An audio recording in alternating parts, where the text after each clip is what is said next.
വഴുത്തല ഇരുട്ടുതോട് Santhosh library ആഭിമുഖ്യത്തിൽ സൗജന്യ നേത്ര ചികിത്സാ ക്യാമ്പ് സംഘടിപ്പിച്ചു. അഹല്യ കണ്ണാശുപത്രിയുമായി ചേർന്നാണ് ക്യാമ്പ് നടത്തിയത്. മണക്കാട് ഗ്രാമപഞ്ചായത്ത് പ്രസിഡന്റ് PS ജേക്കബ് ഉദ്ഘാടനം ചെയ്തു. വഴുത്തല ഇരുട്ടുതോട് സന്തോഷ് ലൈബ്രറിയുടെയും തൊടുപുഴ അഹല്യ ഫൗണ്ടേഷൻ കണ്ണാശുപത്രിയുടെയും സംയുക്ത ആഭിമുഖ്യത്തിലാണ് സൗജന്യ നേത്ര ചികിത്സാ ക്യാമ്പ് നടത്തിയത്. ഇരുട്ടുതോട് സന്തോഷ് ലൈബ്രറി ഹാളിലായിരുന്നു ക്യാമ്പ്. ക്യാമ്പിനോടനുബന്ധിച്ചുള്ള യോഗം മണക്കാട് ഗ്രാമപഞ്ചായത്ത് പ്രസിഡന്റ് PS ജേക്കബ് ഉദ്ഘാടനം ചെയ്തു.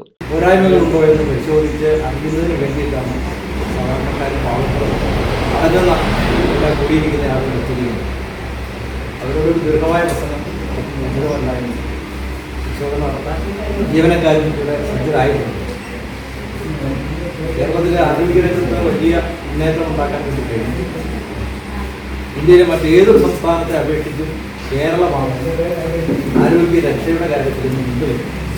ലൈബ്രറി പ്രസിഡന്റ് ജോർജ് ഫിലിപ്പ് അധ്യക്ഷനായി. Library council state executive committee അംഗം KM ബാബു മുഖ്യ അതിഥിയായി പങ്കെടുത്തു. പഞ്ചായത്ത് അംഗം ലിൻസി റിജോ, അഹല്യ ഫൗണ്ടേഷൻ കണ്ണാശുപത്രി PRO വിഷ്ണുരാജ് എന്നിവർ ആശംസകൾ അർപ്പിച്ച് സംസാരിച്ചു.